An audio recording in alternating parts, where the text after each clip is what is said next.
All right, everybody, welcome back to the Glass Less Traveled. My name is Mike Verivi. I am a certified bourbon steward and founder of the Fox Valley Whiskey Society. We're going to introduce you guys to craft distilleries, microbreweries, industry insiders, and professional imbibers to give you the inside scoop on the things you need to be drinking. If you like what you're watching, don't forget to hit like and subscribe. If you're watching on YouTube, share this video. You can also find us on Patreon, patreon.com/Fox Valley Whiskey Society, which is our group. Tonight we are back with episode 3 of season 2, which is actually episode 30 in total. And we have a new distillery from Nashville, Tennessee. We've got Mike, Leo, and Dwayne with us from Flight Whiskey. Gentlemen, how are you guys doing this afternoon? Doing well. Great. Yourself? Wonderful. Good, thank you. I got whiskey in front of me. I got good company. Yeah, exactly. Happy to be here and talk about whiskey. It's awesome. There you go. So guys, before we get started, before we get into the questions, everybody watching, remember this is being recorded live.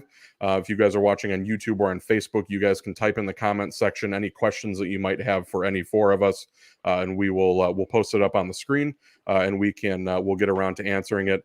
Definitely a lot to learn from you guys. But before we get into it, we have a little bit of an icebreaker question just to kind of get everything going. So everybody's icebreaker question, you all get the same one. Which of Snow White's 7 dwarfs best describes you? Mike, we'll start with you. I'm going to need to Google the 7 dwarfs. Let's go with Leo. He's got kids that are much younger. I was going to say, I should probably know that, but my kid's only 2.5. He's not all Snow White. Like sleepy, so, yeah. Dopey. Yeah, that's the two that came to my mind. I only know the bad ones, and I don't necessarily want to associate myself with. But I do enjoy my sleep, I suppose. I feel like mine would probably be sleepy. I like there's no better feeling than like coming home after work and just like kicking off your shoes, laying on the couch, and 10 minutes later just. I guess if you ask my wife though, she would say that would be me. Yeah, my wife would probably say dopey. She'd be none like, no, Michael, you're dopey. I think there's a happy one. I'll go happy. There is a happy one. We have Google. I have Google right next to me. I could probably just ask what this. That's what I just did. Yeah, my wife is probably walking downstairs right now. She's like shaking her head, like you would be dopey. So, guys, is there a crazy one? There. I mean, maybe.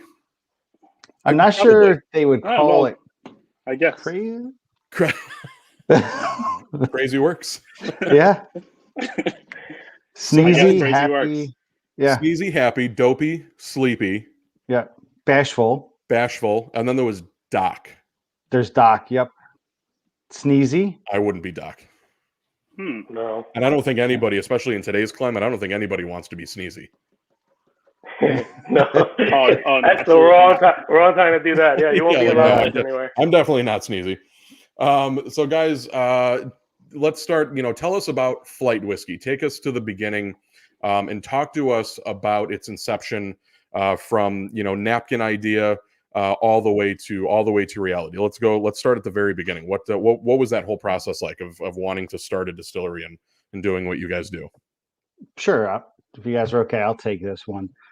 So, we've all been friends for about 20 years plus. And quite honestly, it's something that we've talked about for a long time.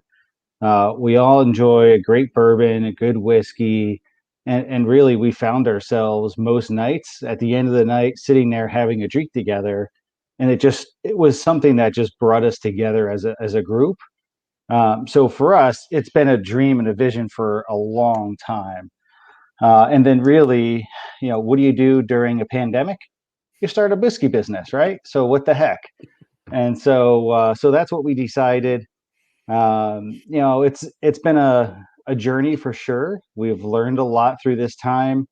We're lucky. We're so close friends. We're family. 20 years together. We're pretty much family. So when we were sitting around trying to come up with a name for it, Flight was one that just almost came naturally to us.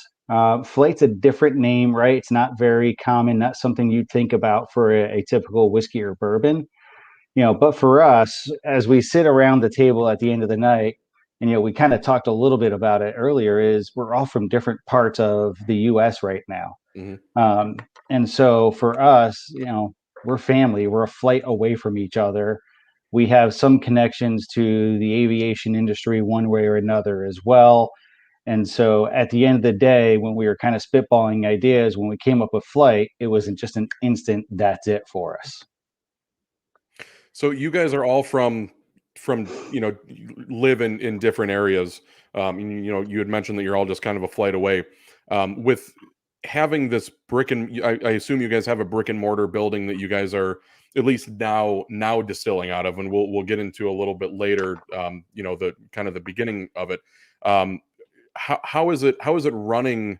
What is it like running a business remote? Like all three of you being remote. I mean, is there obviously, I think you guys have already started distilling your own product. So we have not started distilling our own product yet. Right now, we're still sourcing for our first couple releases. We're fortunate enough to have some connections in the industry we're creating our own mash bill now. We're going to start distilling it soon, do more of a contract distilling with a friend of ours, and start aging that bourbon. And so we'll be able to transition that over to us and that mash bill once we're ready. So you guys are sourcing whiskey from distilleries all across the United States and releasing them in different what you guys are calling series. Obviously, with NDAs, non-disclosure agreements, you can't disclose who you'll be sourcing from. Usually, though, there's a couple distilleries. When we see Tennessee bourbon, we know usually who that's from. Indiana, we know who that's from. But I'm curious what we can expect out of your first single barrels that you guys are working with, whether you guys are distilling on site at your own facility or having contract distilled, which, by the way, folks, contract distilling and sourcing are two completely different things.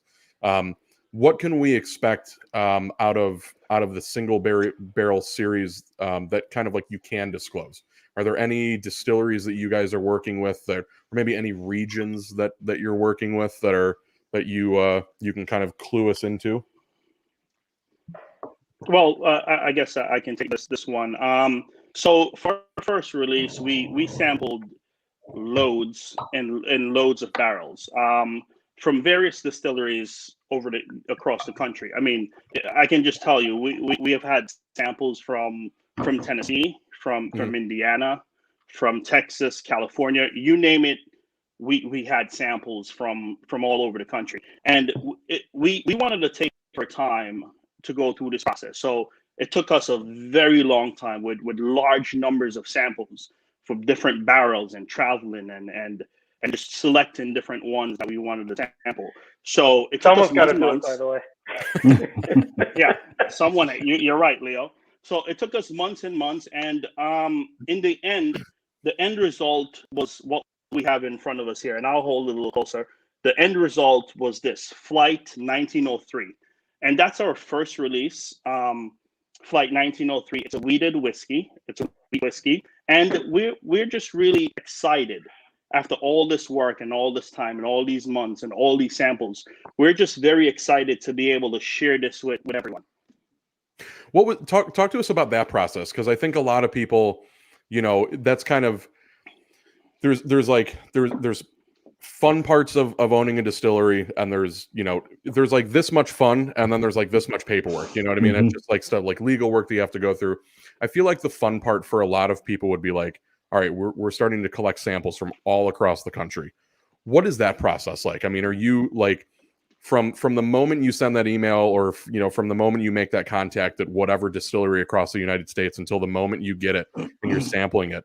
I mean, how is it a fun process? Is it arduous? Is it just a menial task at this point? Talk to us about that.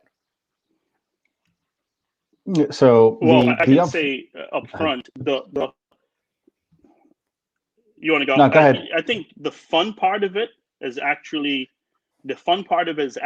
getting the sample in your hand, and then when you get to taste it, that's fun. That's a lot of fun.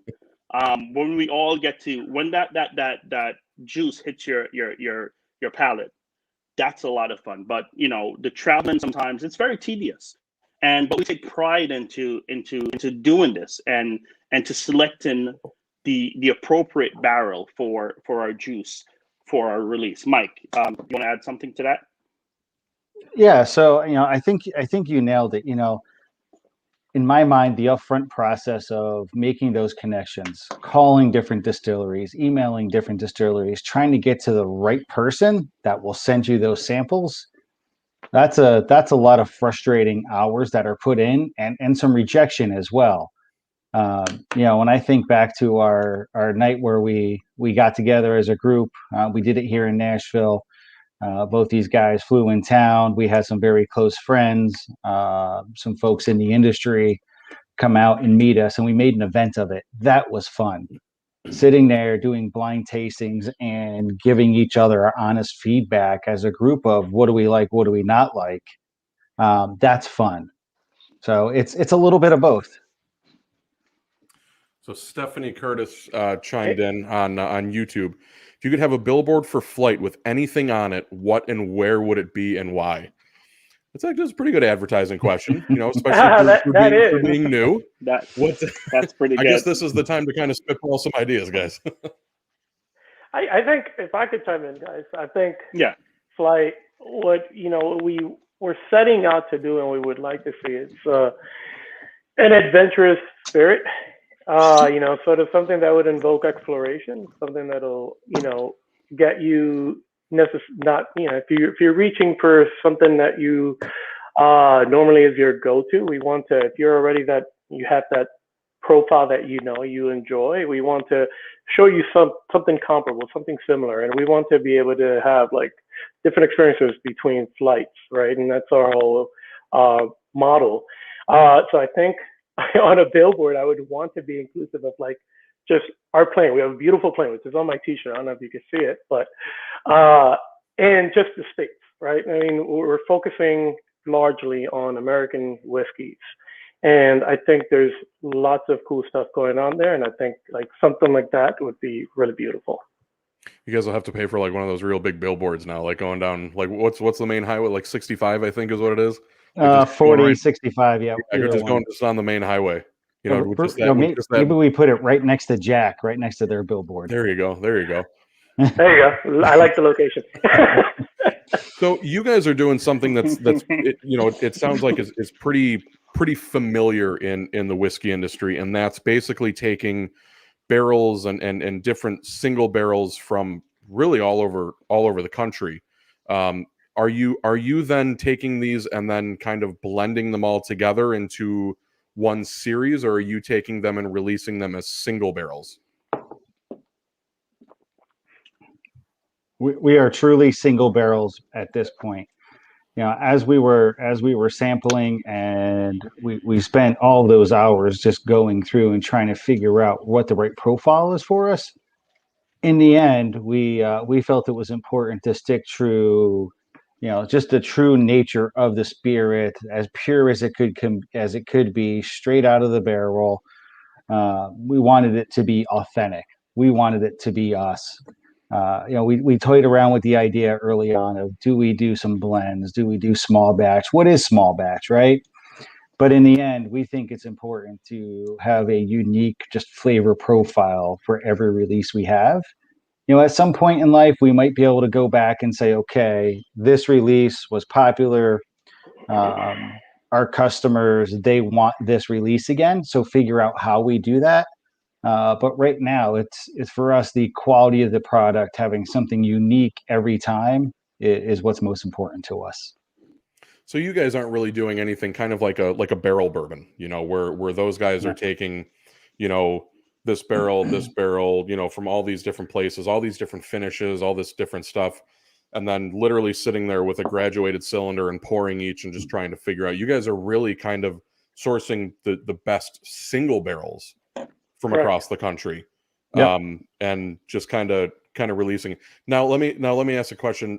When you guys sample, and this is going to be probably the biggest innuendo we're going to have on this show. When you guys sample, do you spit or do you swallow?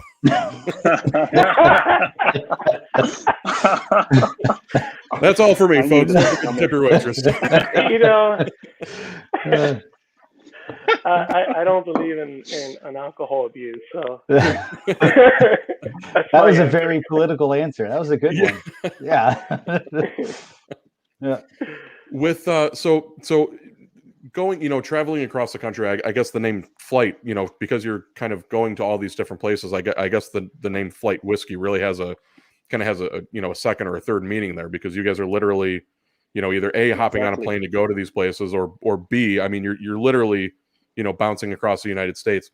I'm curious, each location, each distillery that you guys either A, visit, or B, get samples from, whether they grow on site, their corn, you've got distilleries like Whiskey Acres in my home state of Illinois. You've got Boot Hill Distillery out in Dodge City, Kansas. Those are farmers. Those are real farmers that have turned into distillers. And the terroir of that area really kind of has an effect on the whiskey. I'm curious if there's areas from across the country, distilleries from across the country, that you kind of prefer the flavor profile. Like, do you prefer something from the West Coast, something from the Midwest, the South, New York? Do you find that even though the grain may be coming from the same place, that maybe the water has a different impact? Is there any areas that you guys prefer? So I think that's a good call out, and a really good example of the process, that you mentioned, Whiskey Acres as an example. They're farmers first, and then they're distillers. So the quality of the product that they're putting into their mash and their distilling is very different from what you'll see from a lot of the larger distilleries that are out there. So that's important, and you definitely pick that up in the different sampling that you do. As a group, I'm probably the odd one out. I am more of a high proof kind of guy. I am 115, 120, 130 is kind of my sweet spot. Both of these guys, like, there's a little bit lower than me. This is an ongoing debate. Yeah, anytime I pick up a new bottle and I share it with them, there's always some comment about how high proof it is. And for me, I love weeded whiskeys, weeded bourbons. I like that little bit of sweetness to it. So that's where I go to.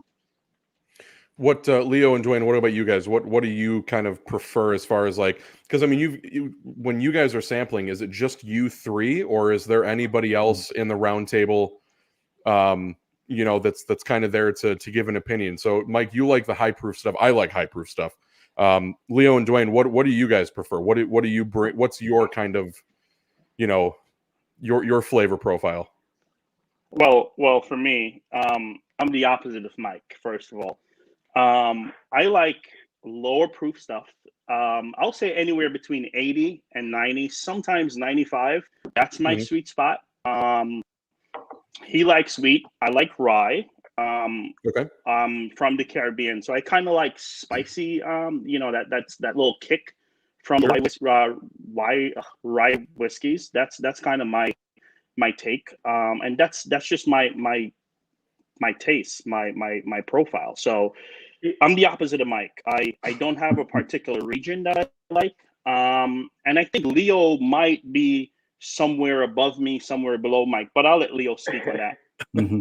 Yeah, it's funny. I think that's I guess a value proposition we have as well. I think Mike is definitely on the higher end of things, but I like a bit of a kick. I myself enjoy weeded bourbons, and I think it's like sort of like almost like wine, how you have that body. Well, with wheat, you get that sort of like palate fulfilling and like effect from the corn and the sweetness of it. And but I think my sweet spot is anywhere from 95, 105 in that sort of range. But I'm not gonna turn down any. I'll go for any of the big boys like Woodford Reserve or something. I like it all, but it's a long process when we're doing the tastings. But I think overall we kind of balance each other out in that sense. So that's been really useful. And, sometimes we're all pretty close. So if we need to choke each other out, that's okay too. That's right. That is correct. See, my favorite, I would have said free. Like whatever's free. Like it's it's free. I don't have to pay for it. I like it. Maureen Schultz asked a really good question. What's your favorite part about being the newest whiskey on the market? And what are you looking forward to being able to be/do when you're more established? That's a really good question, Maureen. Yeah, that is. And you guys, if I could chime in on this one. So I think now for sure, the market is busting at the seams, right? There's a lot of activity going on. There's a lot of new distilleries. There's a lot going on out there in general. And so I think it's a great time for consumers as well, right? Like the established folks that have been drinking whiskeys and those that are now coming into it. And, first of all, the whiskey industry as a whole and as a community is kind of unique in that sense, in that they've been pretty welcoming to us, or very welcoming to us. I mean, we've had great work with, many different distilleries, working with them, getting guidance from them, and even working with the major publications. They've all sort of like, whereas in other industries, because we all have also very diverse backgrounds, it's not necessarily like that, but I guess it's also they're in the whiskey business, right? So things are good. So for us, what we hope to offer and what is sort of our business model is that we're going out there and we're doing all this. I mean, it boils down to actual research. We're all joking, but we also do sit around and look for things, and it's also a logistical challenge at times. But that's what we want to offer. Those folks that have been already in whiskeys, we want to get them to explore new things, because I think also the average whiskey drinker is sophisticated but not pretentious. Mm-hmm.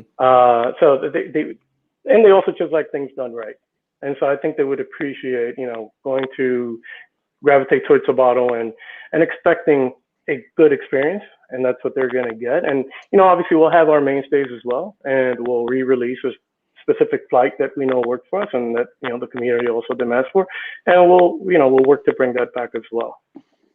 Yep. So when I think about, I'm sorry, Mike, when I think about what is part of the fun about this and what do we want to be and what do we want to do is continue to be unique and different. If you look at the whiskeys and bourbons that are on the market today, it's the future trend is the micro distillery. And I believe in the next 3 years, I think we'll see a shift from those big, large, well-known brands that are out there to more of the micro distillery. We're starting to talk to distributors across the U.S., and that's even the feedback they're giving us as well. And so for us, being the new kid on the block, right, we have the ability to break that barrier to entry early with our relationships, with the distillery partners that we have, in order to still get that micro distillery feeling. While we are sourcing, we have that ability to get creative with it. And as I see, where we're going to be in the future is playing with some finishes. Right now, the wine barrels, the honey finishes, those are some of the more common things. What can we do that's different, mm-hmm. right? And so what do you put in a barrel and let it sit in there for the next year, drain it out, and then throw some whiskey in it at that point to get a very unique finish? And those are the conversations that we're having now, and even testing on a smaller level to say, okay, this works, this doesn't work. And if it does work, how do we then scale that up to a 53-gallon barrel and get that same flavor profile that we think we're going to get at a smaller scale? So we're having fun with it behind the scenes. We're able to play with just different finishes right now too. So I see us going down that path in the future. So, one of the things that kind of always comes up, especially when I talk to these newer distilleries is or breweries even, is, that 5 to 10 year plan. You know, Nick and I talked with at Whiskey Acres. We talked a few weeks ago about, you know, what's kind of like that long term. What can we expect, you know, in the long term? Are there finishes? Are there these things? Dwayne, you actually just kind of you had said that you're from the Caribbean. One of the real big things now is rum and rum finishes. Rum. I love rum. I knew you were coming with that. Love rum. I love rum. Oh my god, it's like aside from whiskey, it's like whiskey and then like there's like rum right there. So are you guys, you know, we look at other distilleries kind of like Barrel Bourbon, you know, where they're playing around with rum and different finishes. In that 5 to 10 year plan, have, you know, Dwayne, with your background, with your, you know, with where you're from, is rum in the pipeline? Crossing my fingers that rum. These guys don't know this yet, but it's definitely something that I'm gonna look into. You know, we all kind of, you know, do our own research, and then, you know, every day or so, every afternoon we come together and we kind of throw some ideas out there. So we're working on a lot of things. I mean, we're gonna definitely be unique, and like Mike said earlier, we're gonna try new things, and rum is definitely something that we're open to. Different tastes, different flavors, and you know, you never know. You never know, but I definitely want to explore the rum avenue. Well, we've been talking about my partners and I with you know, the Fox Valley Whiskey Society. We've been toying with the idea of possibly doing a rum single barrel pick. So crossing my fingers that we can add you guys. We can add you guys. That's exciting. Yeah, we can add you guys to the list. Yes. So Stephanie has another question. Absolutely. I love the idea of supporting small business. That is a group of friends. So what are the roles? Then actually, that's actually I didn't know this. I don't know the answer to this either. What are the roles that each of you play within Flight Whiskey? Oh, that's interesting. I mean, I think we could all chime in at some point, right? And I think that's indicative of how it actually. Exactly. Oh, there's like, you know, like CEO, CFO, floor sweeper, paper getter, you know, exactly, all of the above. Yeah. And then I hand off the hats over to Mike, and then he hands it over to Bryce. Yes. Early on, Leo gave himself the title of CTO, Chief Tasting Officer. That's a job that I would actually like to apply for. So I'll give him credit for the most creative title. Well, I guess another great question would be is what, you know, we talked about Whiskey Acres and Dodge City. These guys are distillers first, farmers first and distillers second. What is, you know, not only your background within Flight Whiskey, but what is your background individually? Because you guys are kind of all in the similar industry, but all you've known each other for 20 years. I mean, you know, we'll start with Mike and then do Dwayne and then Leo. What was the job before Flight? So the official day job is I am in logistics supply chain. I am a senior leader for a supply chain organization. So for anybody who's watching and listening, supply chain issues are not my fault. It's not a blanket statement. So I have responsibility for everything in the Americas. I have Europe and it's another small region that I am responsible for as part of my day job, which really ties into what we do today. So when we talk about a bottle of Flight, you know, how do we get the actual bottle sourced? Where do we get it from? In today's crazy world that we live in, getting the bottle we want is a challenge. It took us several tries to get a bottle that we were happy with, that we could actually buy, and there weren't production issues with it. So that's where I kind of see my day job crossing over to what we do today is on the logistics supply chain side of, you know, getting the juice, you know, how do we get the corks and the labels and all of that made. My role within Flight itself is I'm more of the behind the scenes guy. I'm definitely the guy that's not allowed to touch anything in social media.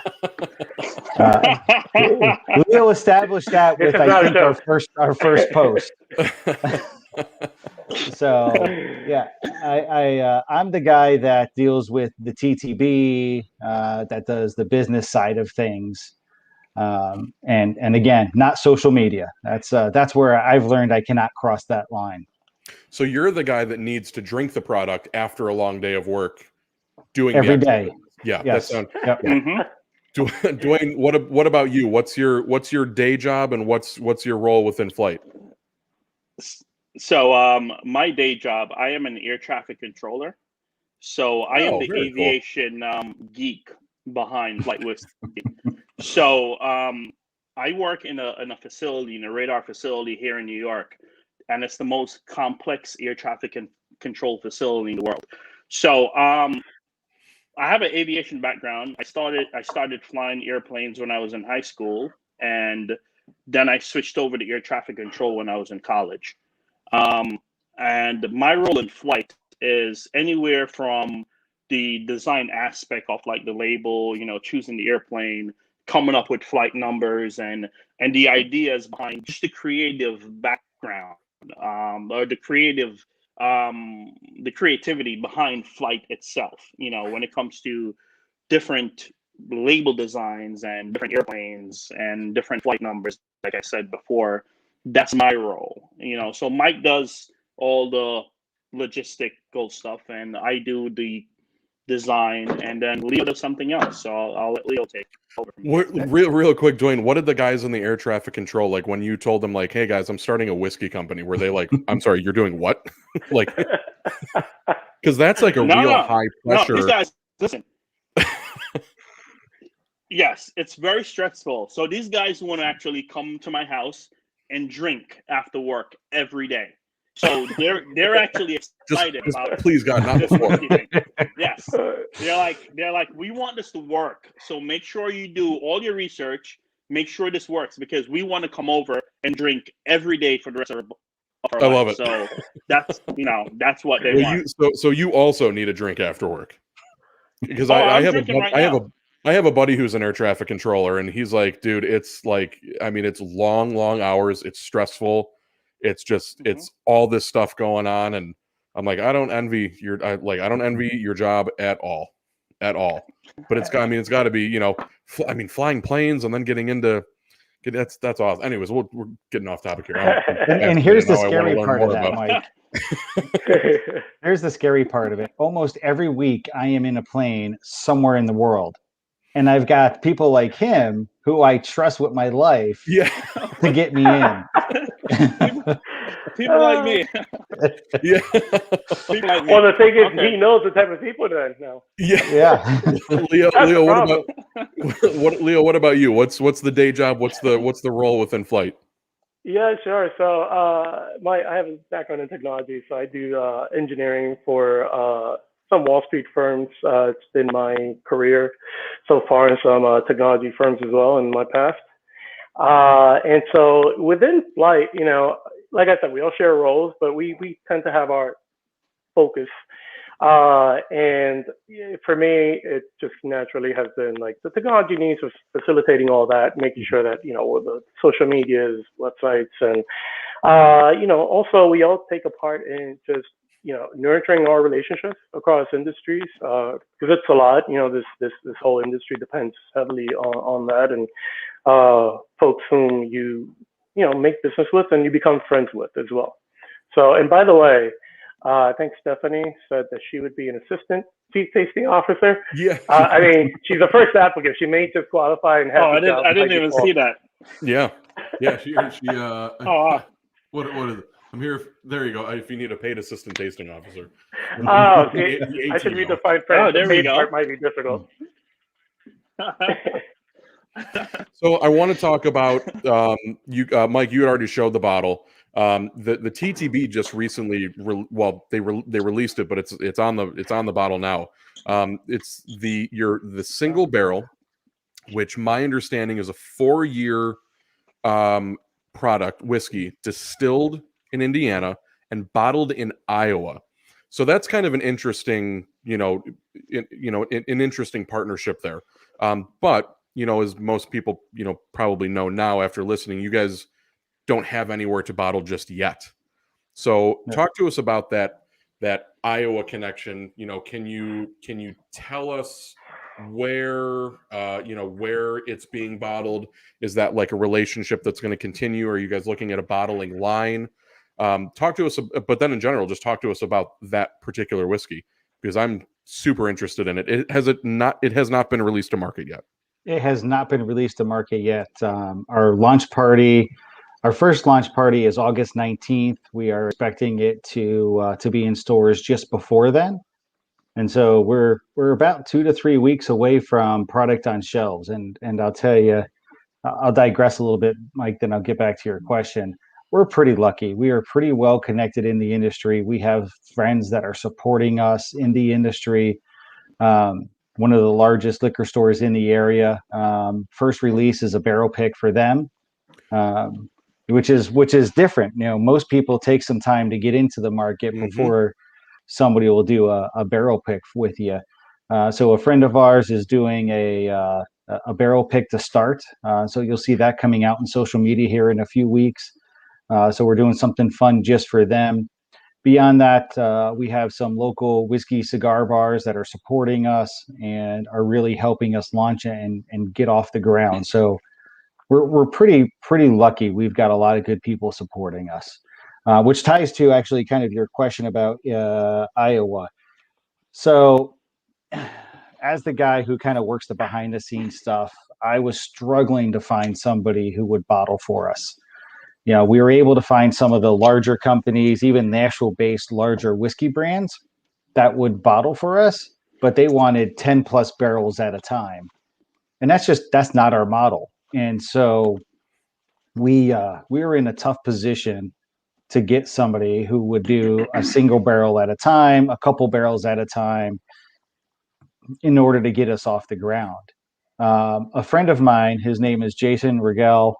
Jason is the owner of Guidance Whiskey. Guidance Whiskey is a Nashville-based whiskey company. I was lucky enough to meet Jason at a friend's dinner, and I talked to Jason for a little bit because I knew what he was doing, and said, you know, I'm struggling, man. How did you do this? Jason, being Jason, said, man, here's my cell phone number. This was on a Friday or Saturday. He said, Wednesday, give me a call. I called him on Wednesday, spent an hour, 2 hours on the call with him. And that quick, we went from struggling with, you know, how do we get bottling done? You know, all the government stuff that you need to get through, to it was like the doors had opened. And so Jason had, you know, gave me the connections, the phone numbers, the email addresses to people he was working with that got him off the ground. So that, long story short, thanks to Jason's help, that led us to Iowa. So Joe Denner, Denner Distillery, up in Cleve, Iowa. Joe's been helping smaller brands launch for quite a long time. He's been in the industry for about 19 years, anything from design, R&D, to distilling his own brands.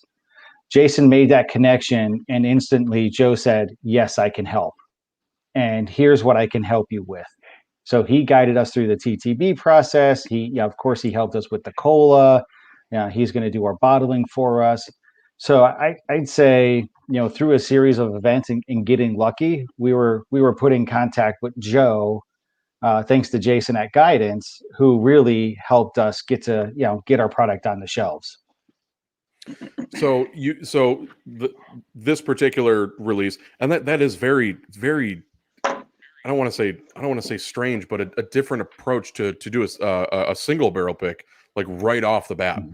I mean, that's something, you know, we've, you know, being in a club and kind of reaching out to all these places. You know, I reach out to places all across the country, you know, at least that we can get distributed in Illinois. And, you know, the question is, do you guys have a single barrel program? And the places that you would think would have enough barrels to go around for a single barrel program are like, no, we don't have one yet.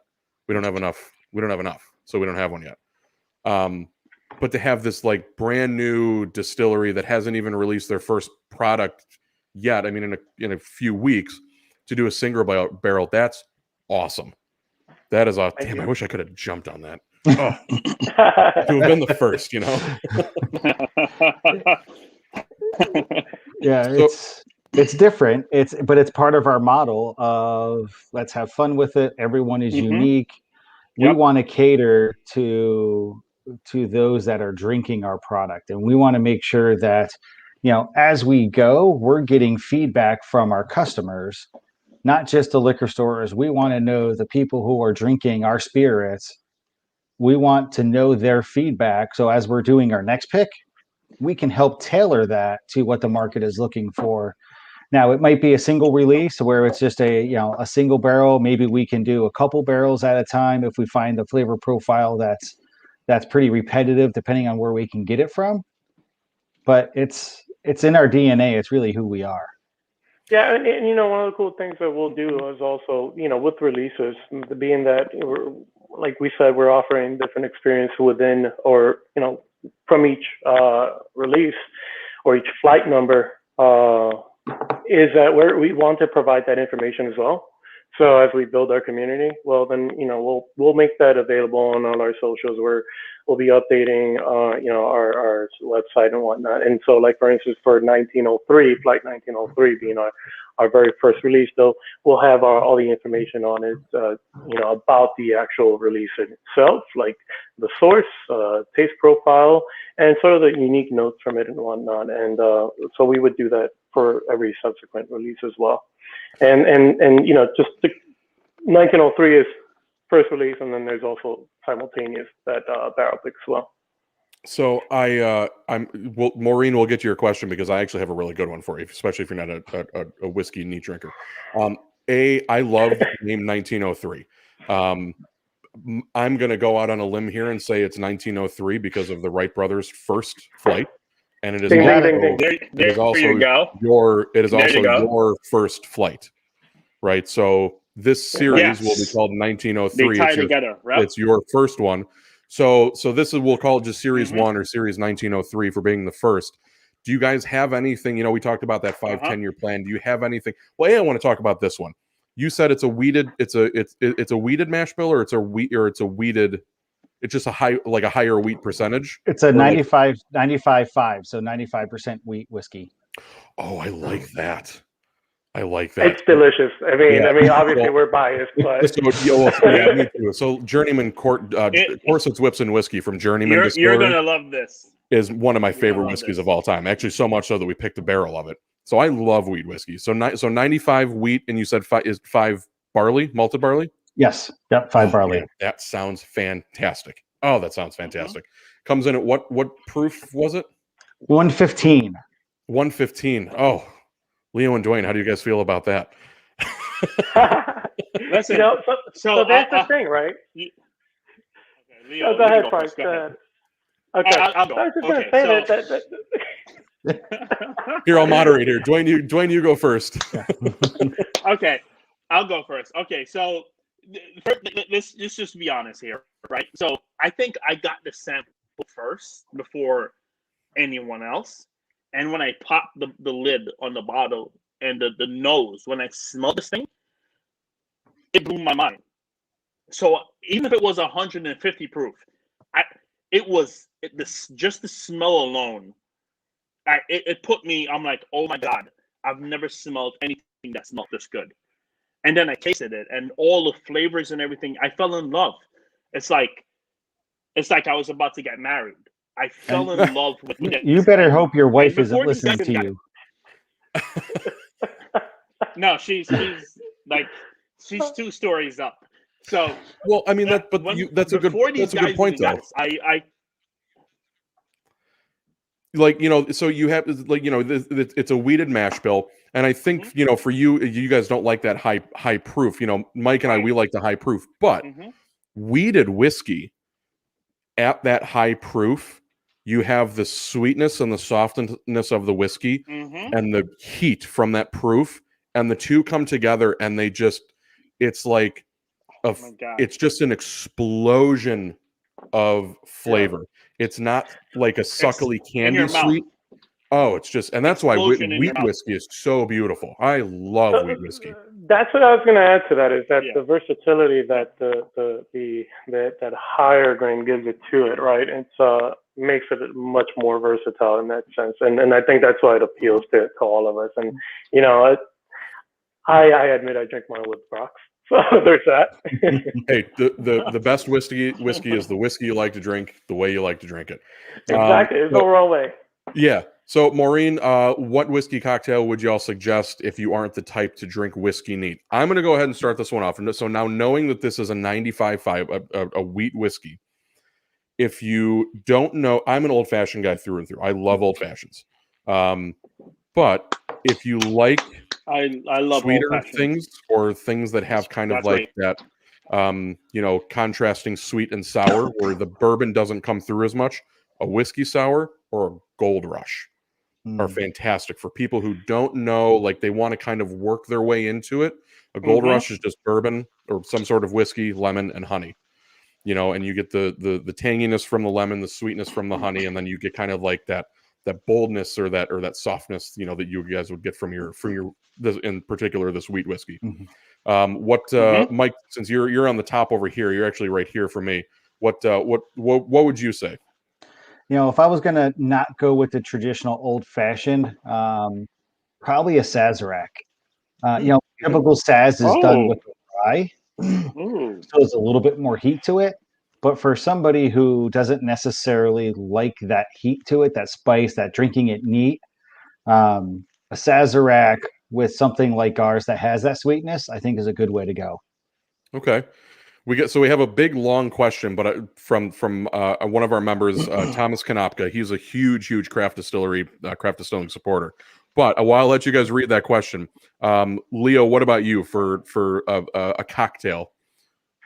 Yeah, so to me, it even depends on the time of the year, right? Like if it's a cold winter day, then maybe I want something a little warmer. Like there's a lot of good things you can build just on your own with some good cinnamon, nice little citrus will bring out those flavors nicely. But I mean, 9 times out of 10, I'm drinking an old fashioned. So there's that. Even sometimes, like you can't go wrong with a hot toddy either. Especially on like a cold winter day. It's not. And by the way, if you have a cold, a hot toddy, hand to God, best cure for a cold. It's the best. Dwayne, what about you? What's your go-to cocktail? I'll say old fashioned whiskey sour. That's those two. The go-to. That's it. That's it for me. Yeah, exactly. If I'm not drinking it neat, that's what I go to. See, that's what I do. Like I usually drink my whiskey neat. Occasionally, I've got my little lounge up here. I have some people over from time to time, and I've got 150 or so bottles behind me. And when people walk in, it's like, well, I don't know what I want to try. It's like, well, why don't we try it in an old fashioned first, and then maybe take a sip of it neat later on. So it's always good to introduce people. That's what I do when I introduce people to it. Is introduce them to it in a cocktail. And then kind of slowly, gradually, kind of teach them about it, how to nose it, how to taste it, so on. So this is kind of a long question, but for those who are not watching visually and are going to listen to the podcast, the audio version, Thomas Konopka, a good friend of mine. Thank you all for taking time to introduce Flight Whiskey. I commend you on starting a new and exciting endeavor. It sounds like none of you actually have a strong background in whiskey or spirits in general, just a passion. You have what could be considered a broad range of tastes. Why should consumers trust your palates, especially knowing how many other brands, producers, etc. exist out there? Kind of can be taken the wrong way, but I know Thomas, I know exactly what he's trying to get at here. But it's actually a really good question. There's 2,000, almost 3,000 craft distilleries out there. I get the question all the time, when I pick barrels, why should we trust your palate? You're right. There's, what I like isn't what some other people are going to like. I guess we'll start again. We'll start at the top and work our way around. Mike, what do you dive into that one? Yeah, no. So it's an absolutely great question, and not taken the wrong way at all. So I would say, do we all have a passion for it? We do. If you would ask my wife, she probably say I'd have a problem. I consider it an investment. Mike, like you, I have 200 to 300 bottles. So I've tasted many different kinds of whiskey and bourbon over the years, and while my palate is different from the other three gentlemen on here, I believe that collectively when we come together and we think about what do we like being so different, but B, what do we think consumers would like? I think that's where we get it. And then probably more importantly on the back end of that, the feedback we get from our consumers, our customers, that's what's going to change our releases as we move forward. So I think it was Thomas, right? So Thomas, as we do our releases, it might not be something that necessarily, is your palate, but what we want to hear is your feedback, your honest feedback on what you think of it, what we did well, maybe what didn't go so well, so we can continue to evolve our brand. The other brands that are out there, I could just continue to call them kind of the big boys that are out there. You're not going to get the creativity that you'll get from us. You'll get that same flavor profile every single time. We're more about having fun with it and doing something unique and different. So I think that's what will attract consumers to us. Leo, what about you? What's your answer to? Yeah, absolutely. I think, thanks for the question. I think it was great. And I think also that some of the best things come out of people doing things out of passion, right? Mm-hmm. And I think we're trying here to have a unique offering for the consumers. I mean, we're all fully aware how, whiskey is busting at the seam with just how much is being produced and also the demand for it. And in fact, demand is almost at times outpacing specific sectors of what's being produced. And, like Mike mentioned before, the whole point of our endeavor is to, offer an experience, be adventurous. It kind of follows the motif of the whole brand. We want to be able and to be inclusive of everything that's fun out there and being done currently right now from so many different distilleries and many different operations, and really that a spirit is unique down to the individual barrel, and that's the truth of that. And like Mike said, with the big boys out there, there's that expectancy of that. So we're trying to create these single barrel releases and perhaps at some point smaller batch, and then being able to go back to those and give our consumers all the information behind it, and sort of they can find out through that what they also enjoy and don't. I mean, because for me it's been an evolving thing as well. And I will say, I do have plenty of years of drinking whiskey. That's rich history. Well, I mean, also, you had mentioned that, with future releases, with future series, you guys are going to, be very transparent on the bottle, with, nose, palate, kind of whatever, what you're looking into. I'll kind of chime in there too. Obviously I don't own a distillery. I don't, I'm not the chief tasting officer. But you look at, you look at brands like Barrel. I have one in front of me, the Barrel Armida, and it is bourbon finished in pear brandy, rum, and Sicilian Amaro casks. Mm-hmm. They've got their Seagrass Rye, which is finished in 3 or 4 different casks. Their Dovetail, which is finished in 3 or 4 different casks. So, there's all these different. Everybody's got a different palate.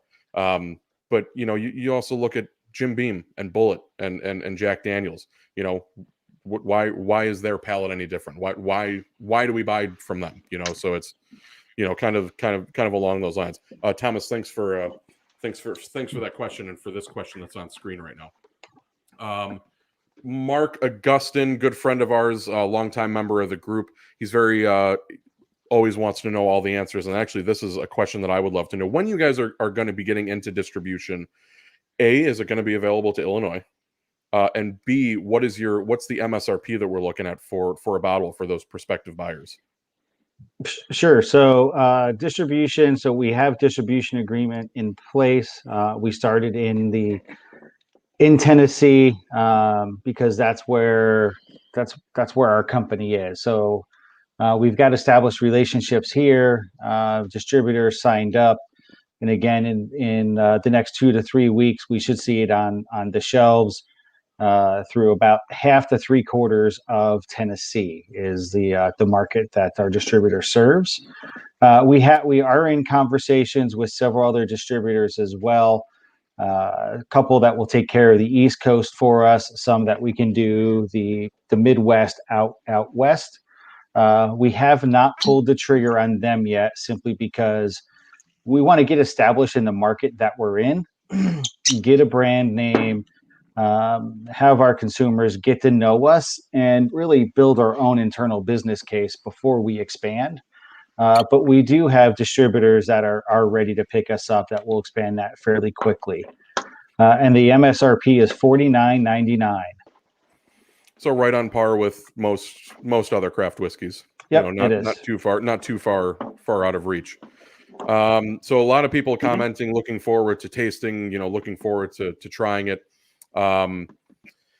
It's so exciting to talk to you guys as we're coming up on the hour mark and kind of winding down here. It's super, super exciting to kind of, learn about you guys and, get excited about a new brand. Cause a lot of times we go to the shelves, in Illinois, we go to Binny's. That's like the number one place that everybody goes to.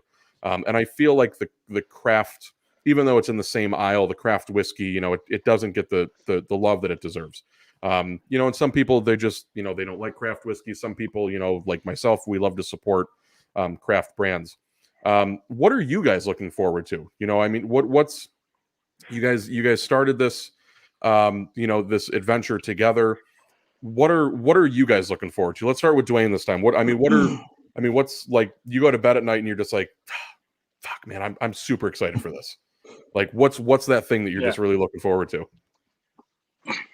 So, to be honest with you, we've only been on for like almost an hour now, and it's too short.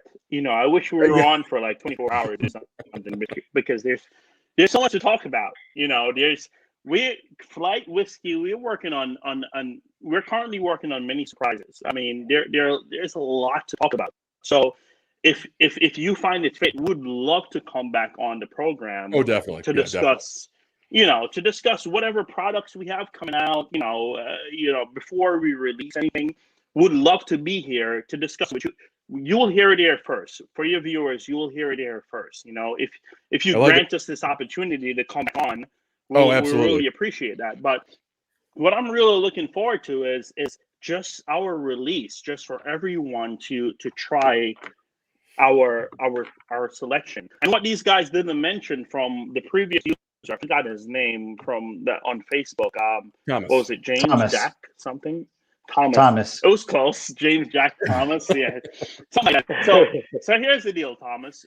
This is what happened, right? So we picked, after we sampled all these barrels, all these months and stuff, and we narrowed it down to like 10 or 15. And then we had a control group of industry people. I mean, liquor store owners, bartenders, waitresses, anyone in the industry you can think of, distillery owners, everything. We had a control group, and we did a blind test, and they kind of, made their selections and made their picks, and, we rated them. And then this is how Flight 1903 came about.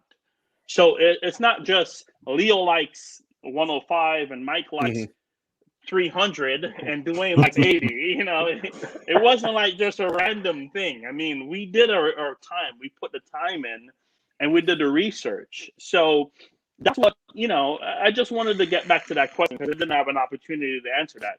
But that's awesome. Yeah, that you had a huge group of. I mean, it's not just you three. I mean, you actually did it exactly the right way. We did it. We took our time, and it took us a long time. It took us a month. Yes, and we wanted to make the first release, and every release after this, we wanted to make it right. We wanted to do our homework. We wanted to do the research, and we wanted to make the right selection, and we did. And I'm proud of what we have to offer here in Flight 1903. I love it. Leo loves it. Mike loves it. Everyone loves it. We all love it. I love it. Everyone. I can't wait. I'm a huge fan of wheat whiskey. Yeah, I'm a huge fan of wheat whiskey. Right. So what I'm looking forward to is not only 1903, but we have other things that we're working on. We have a lot of surprises, as I said before. I love cigars, and we are actually working on our signature flight cigars, and we wanted to release it with this, but the federal government had other ideas. Yeah, as they do. So cigars are in the works. Do you smoke? Do you like cigars? You do. I love cigars. Okay. I would say cigars, 50% of our group loves cigars. Okay. So for the 50%, I'll say flight cigars, we're going to make an announcement within the coming months.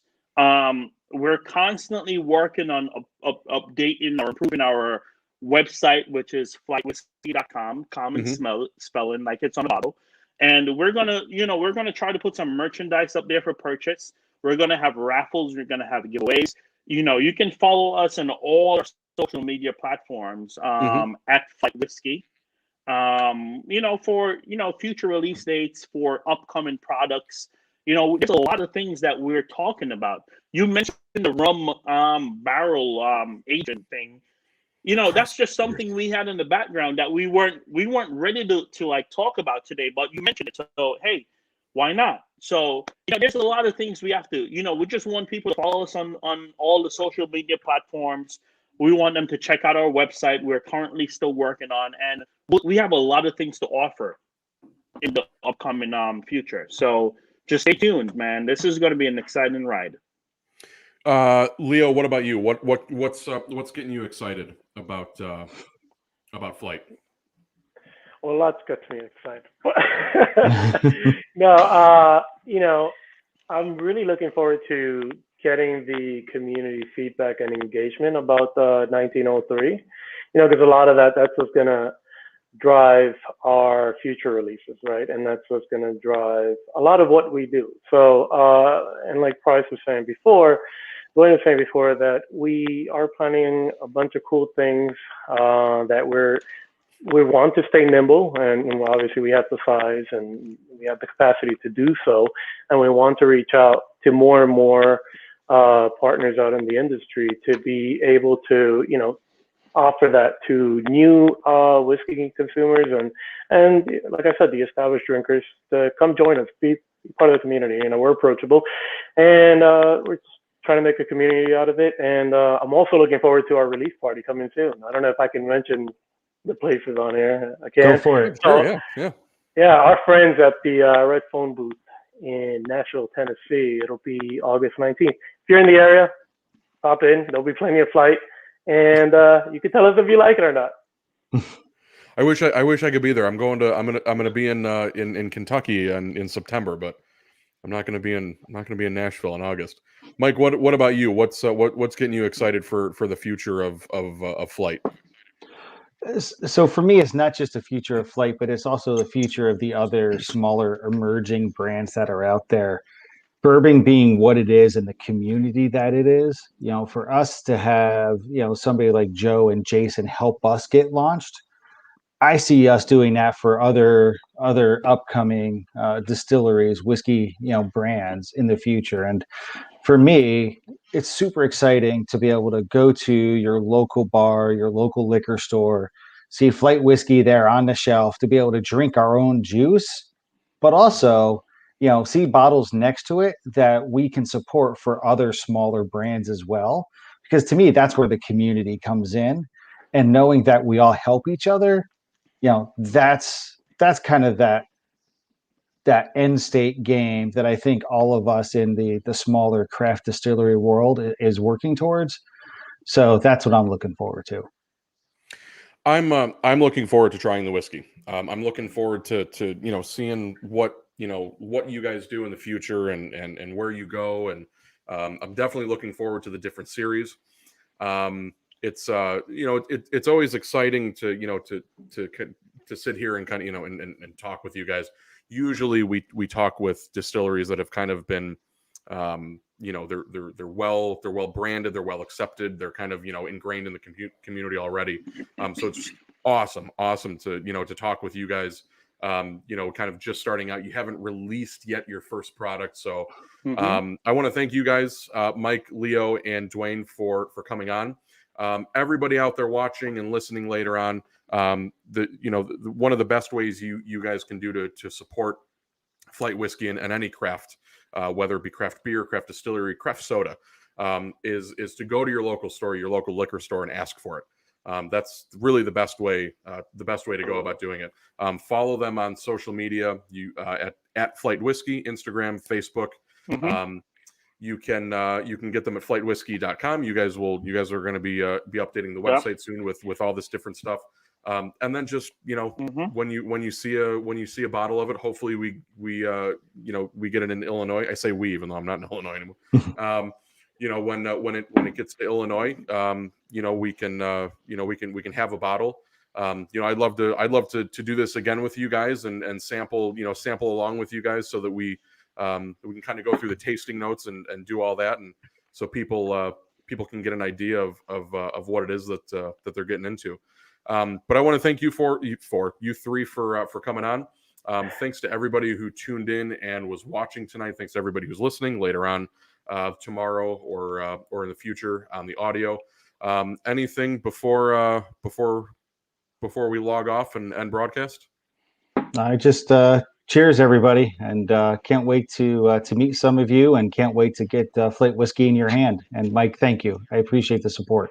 Yeah, Mike, thanks a lot. And folks, nice to get some engagement from you folks, and we look forward to building the community and for you, the public at large, to try Flight Whiskey. And I want to say, Mike, thank you. And yeah, once you guys purchase a bottle of Flight Whiskey, just take a selfie with a bottle and tag us, and we'll reach out to you with a special surprise. So thank you guys. And, we're gonna get hashtag 300 proof trending. That's a good idea. Guys, thanks for joining us. Again, don't forget to follow Flight Whiskey on all the socials. You can follow Fox Valley Whiskey Society on the socials. You can also follow the Glass Less Traveled on all the socials. We will be back next month with episode 31, and you guys we'll definitely have you guys on again. We'll have you on again before the end of the year. Maybe. Can't wait for it. It's already almost August. Everybody out there, cheers. Thank you, guys, hang out for a few minutes. All right. Cheers. Thanks, everybody. Cheers.